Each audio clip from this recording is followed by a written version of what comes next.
یا ایھا الذین آمنوا قوا انفسکم واہلیکم نارا، اے ایمان والو اپنے آپ کو اپنے گھر والوں کو جہنم کی آگ سے بچاؤ۔ تو اس لیے جہاں انسان خود اللہ تعالیٰ کی رحمت سے مستفید ہوتا ہے، وہیں رسول اللہ صلی اللہ علیہ وسلم کی سنت پر عمل کرتے ہوئے اپنے گھر والوں کو بھی عبادت کے لیے جگائے اور اٹھائے اور ان کو اپنی عبادت میں شامل کروائے۔ جو لیلۃ القدر کی رات ہے جس کی اتنی فضیلت ہے، اس میں اللہ کی طرف سے فیصلے ہوتے ہیں، اس میں فرشتے نازل ہوتے ہیں، اس میں خیر لکھا جاتا ہے۔ وہ کون سی رات ہے، اس کو تلاش کیسے کرنا ہے؟ رسول اللہ صلی اللہ علیہ وسلم نے ارشاد فرمایا کہ وہ ان آخری عشروں کی طاق راتوں میں ہے، اس کو تلاش کر لو۔ اور اس آخری عشرے میں ایک اور سنت رسول اللہ صلی اللہ علیہ وسلم کی وہ یہ تھی کہ آپ اعتکاف فرماتے، آپ اعتکاف میں بیٹھتے، خلوت میں بیٹھتے، اللہ کے ساتھ تعلق کو مضبوط فرماتے۔ آپ کا تعلق اللہ سے ویسے مضبوط تھا، لیکن الگ ہو کر ایک وقت مقرر کر کے 10 دن بالکل دنیا سے ہٹ کے مسجد میں جا کر بیٹھ جانا،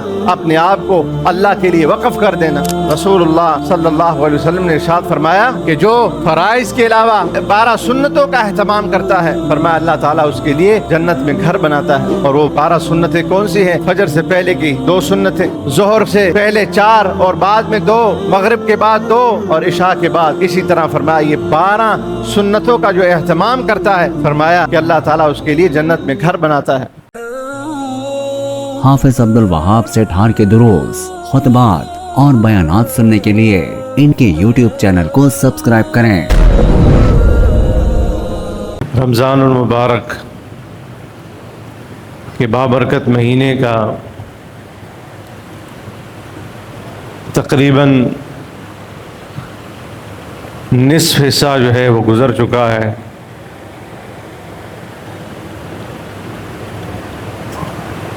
جیسے ہم رمضان المبارک کی آمد کا انتظار کرتے ہیں اور پھر رمضان المبارک کا آنا اور پھر اس طرح تیزی کے ساتھ اس کا گزرنا کہ اب بقایا نصف رمضان جو ہے وہ باقی رہ گیا ہے، جس طرح یہ تیزی کے ساتھ ایام گزر گئے تو باقی ایام بھی اسی تیزی کے ساتھ گزر جائیں گے اور گزر رہے ہیں۔ اس لیے اللہ تعالیٰ نے فرمایا ایام معدودات، یہ گنتی کے چند دن ہیں۔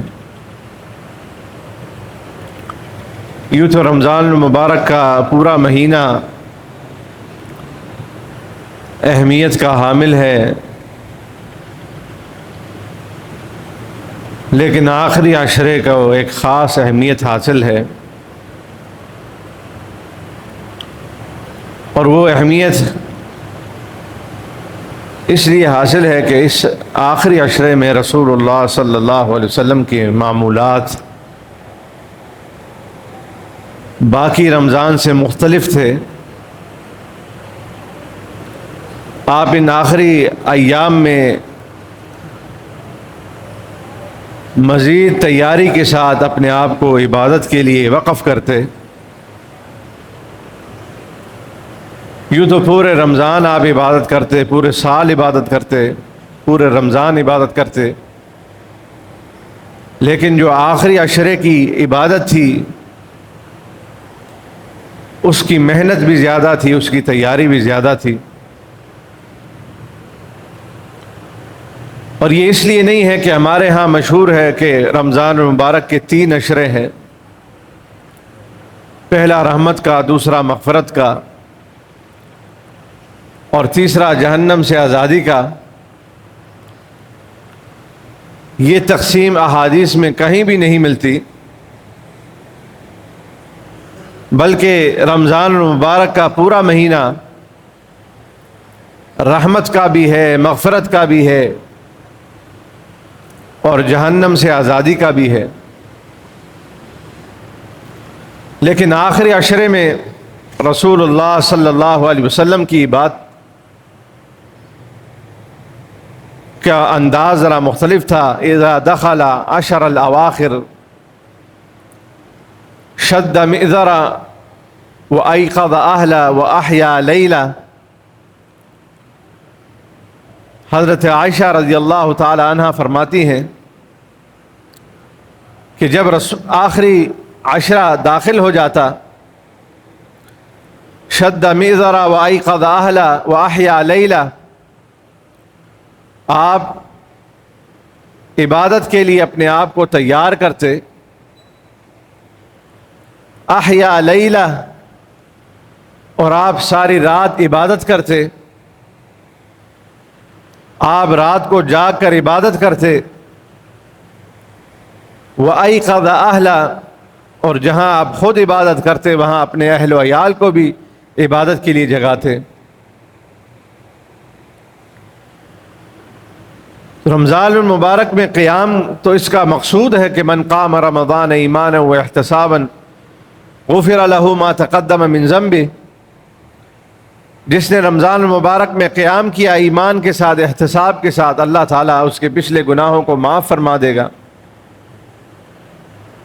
یہ رمضان المبارک کا مقصد ہے، لیکن آخری عشرے کی عبادت جو ہے اس کا جو دورانیہ ہے یا اس کا انداز جو ہے وہ باقی ایام سے مختلف ہے۔ آپ خود بھی عبادت کرتے، ساری رات جاگتے، اور اپنے گھر والوں کو بھی عبادت کے لیے اٹھاتے، کیونکہ ان کی ذمہ داری بھی اللہ تعالیٰ نے جو صاحب گھر ہوتا ہے، گھر کا بڑا ہوتا ہے، اسی پر ڈالی ہے۔ اور قرآن مجید میں ارشاد فرمایا، یا ایھا الذین آمنوا قوا انفسکم واہلیکم نارا، اے ایمان والو اپنے آپ کو، اپنے گھر والوں کو جہنم کی آگ سے بچاؤ۔ تو اس لیے جہاں انسان خود اللہ تعالیٰ کی رحمت سے مستفید ہوتا ہے، وہیں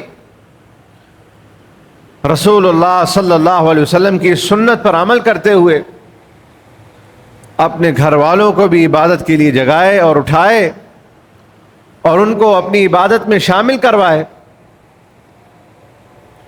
تو آخری عشرہ جو ہے اس کی عبادات باقی ایام سے مختلف ہے، اور اس کی اہمیت بھی زیادہ ہے۔ اور اہمیت کی وجہ کیا ہے؟ ان 10 راتوں میں ایک رات ایسی آتی ہے جس کو لیلۃ القدر کہا جاتا ہے۔ انا انزلناہ فی لیلۃ القدر وما ادراک ما لیلۃ القدر، فرمایا ہم نے اس کو نازل کیا، کس کو؟ قرآن کو، لیلۃ القدر میں، قدر کی رات میں۔ وما ادراک ما لیلۃ القدر، اور آپ کیا جانیں کہ لیلۃ القدر کیا ہے، اس کی اہمیت کیا ہے، اس کا انداز کیا ہے۔ لیلۃ القدر خیر من الف شہر، لیلۃ القدر جو ہے اس میں ایک رات ایسی آتی ہے، خیر من الف شہر، جو 1000 سالوں کی رات بہتر ہے۔ ایک رات بہتر ہے کس سے؟ 1000 سالوں کی راتوں سے۔ اور وہ کتنی بنتی ہے؟ وہ بنتی ہے 83 سال اور 4 مہینے۔ لیلۃ القدر کی ایک رات 83 سال اور 4 مہینے کی عبادت کے مطابق اس کا اجر اور ثواب ملتا ہے۔ یہ بھی اللہ تعالیٰ کا فضل ہے، اس کا احسان ہے ہم پر کہ ایک رات میں عبادت کا اتنا اجر اور ثواب اس نے ہمارے لیے لکھ دیا ہے۔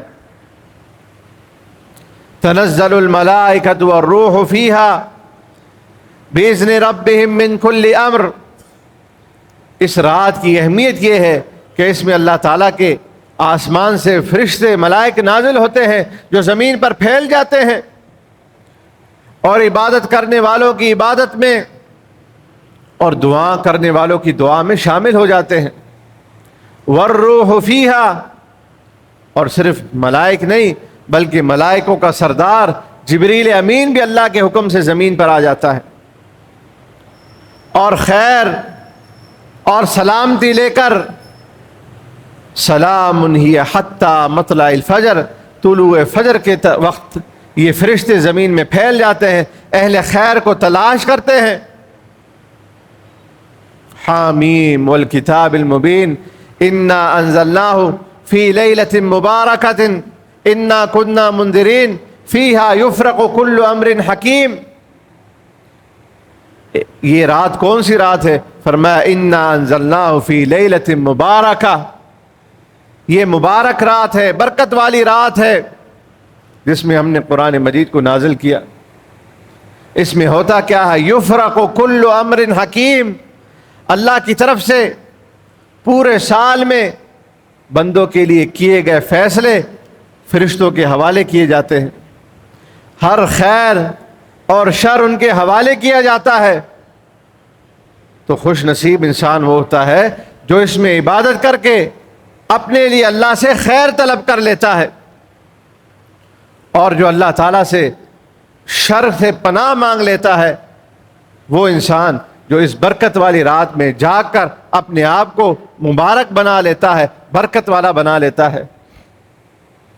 ہر انسان کی خواہش ہوتی ہے کہ مجھے کسی طرح برکت حاصل ہو جائے، تو برکت اگر حاصل کرنی ہے تو اس آخری عشرے میں اور اس کی طاق راتوں میں جاگ کر اللہ تعالیٰ سے اس کا خیر طلب کرو، اس کی بھلائی طلب کرو، اس سے سلامتی طلب کرو، اس کا فضل طلب کرو، اس سے مانگو کہ یا اللہ اس رات میں نازل ہونے والے ہر خیر کو ہمیں عطا فرما،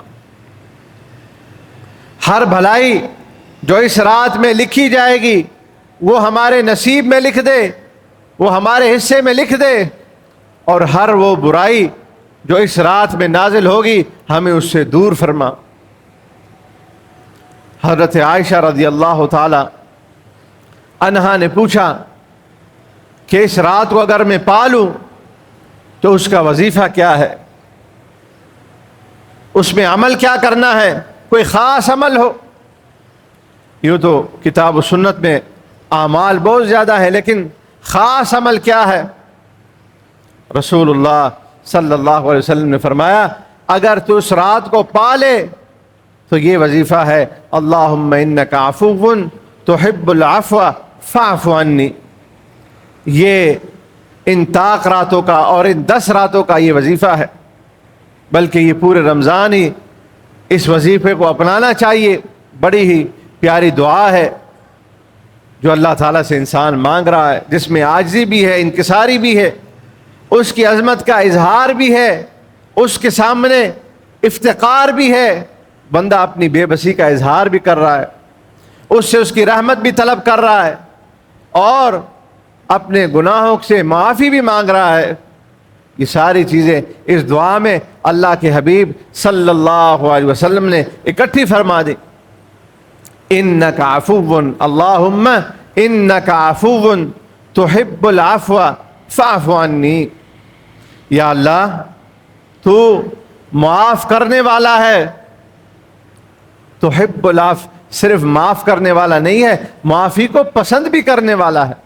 سبحان اللہ، اللہ معاف کرنے والا نہیں ہے، صرف معاف بھی کرنے والا ہے اور معافی کو پسند بھی کرنے والا ہے۔ وہ نہیں چاہتا کہ اپنے بندوں کو عذاب میں مبتلا کرے۔ ما یفعل اللہ بعذابکم ان شکرتم وآمنتم، اللہ فرماتا ہے میں کسی کو عذاب دوں،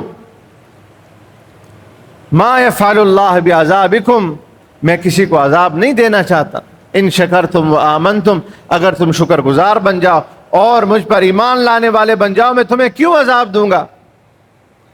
تو وہ بابرکت ذات جس کو پتہ ہے کہ انسان خطا کار بھی ہے، گناہ گار بھی ہے، غفلت کا شکار بھی ہے، نسیان میں مبتلا ہونے والا بھی ہے، لیکن اس کے باوجود بھی اس نے اپنی رحمت کے دروازے کھول دیے ہیں۔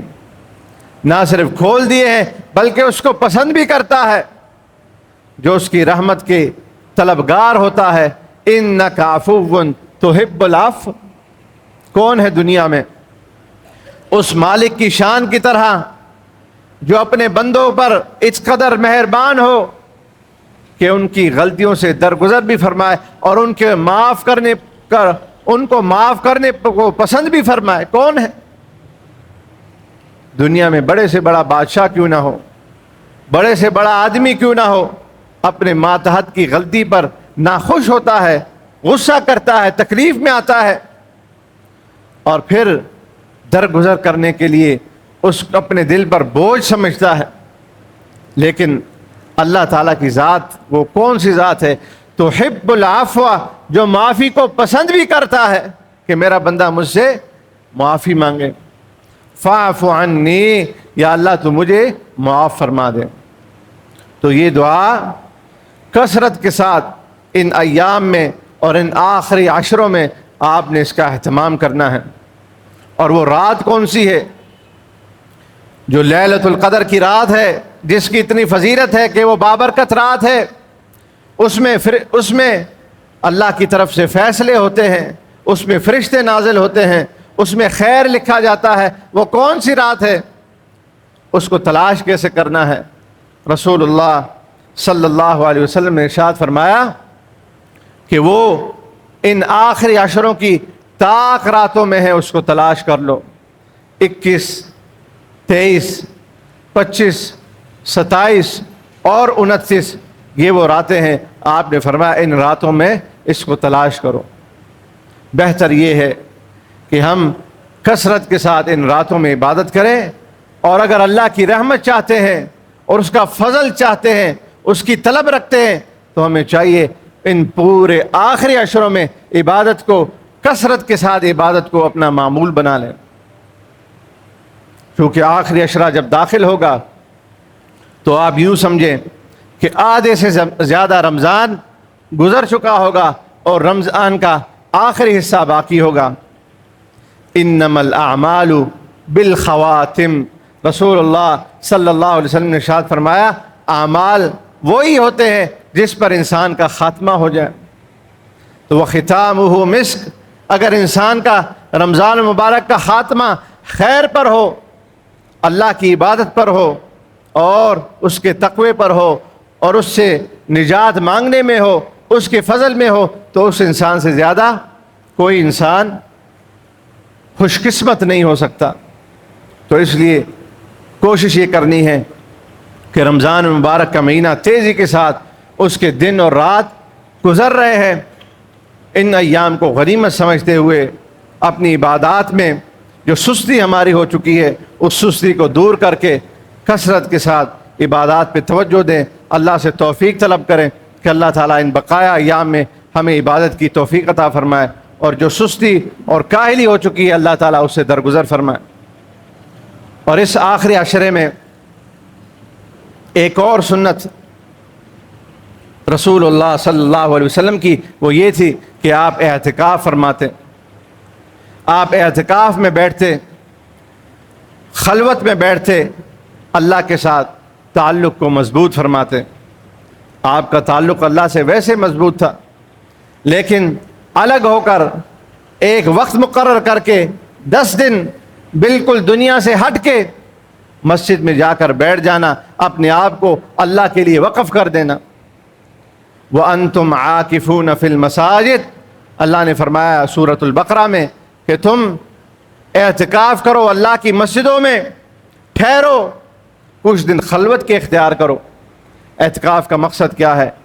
کہ انسان خلوت میں بیٹھ جائے، اللہ کی عبادت کرے، راز و نیاز کرے، مناجات کرے، دعا مانگے۔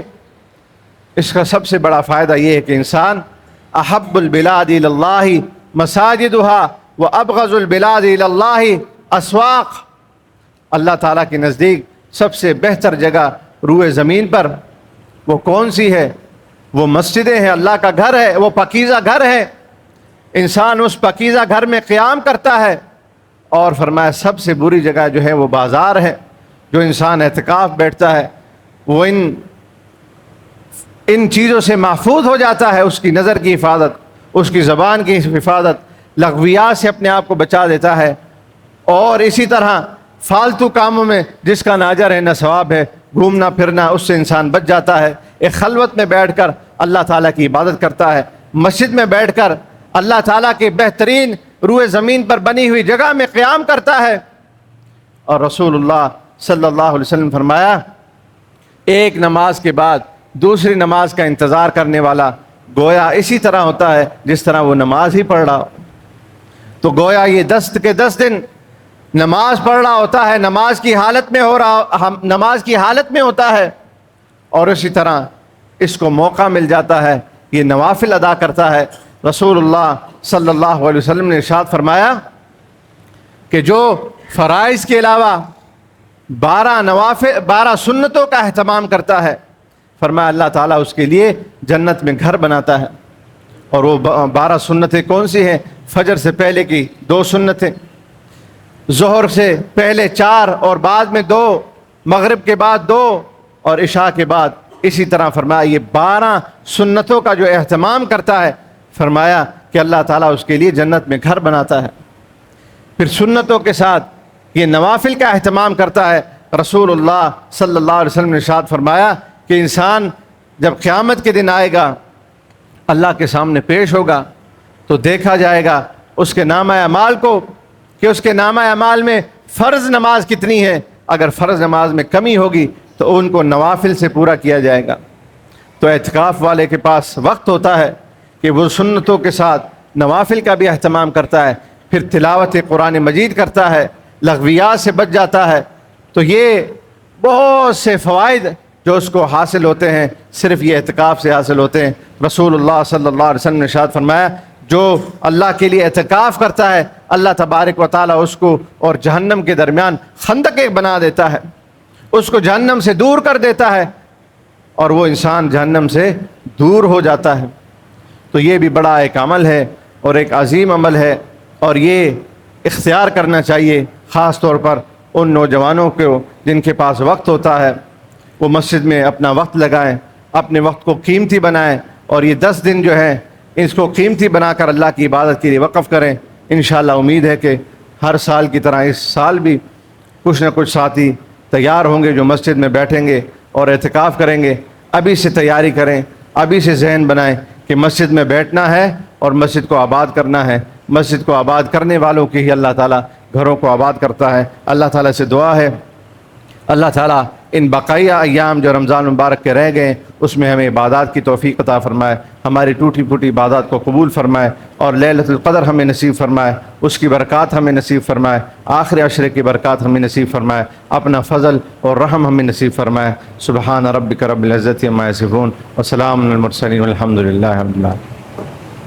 ان الحمد للہ نحمده ونستعینه ونستغفره ونعوذ باللہ من شرور انفسنا ومن سیئات اعمالنا من يهده الله فلا مضل له ومن يضلل فلا هادي له واشهد ان لا اله الا الله وحده لا شريك له واشهد ان محمدا عبده ورسوله اما بعد فان خير الحديث كتاب الله وخير الهدي هدي محمد صلى الله عليه وسلم وشر الأمور محدثاتها وكل محدثة بدعة وكل بدعة ضلالة وكل ضلالة في النار إن الله وملائكته يصلون على النبي يا أيها الذين آمنوا صلوا عليه وسلموا تسليما اللهم صل على محمد وعلى آل محمد كما صليت على إبراهيم وعلى آل إبراهيم إنك حميد مجيد اللهم بارك على محمد وعلى آل محمد كما باركت على إبراهيم وعلى آل إبراهيم إنك حميد مجيد۔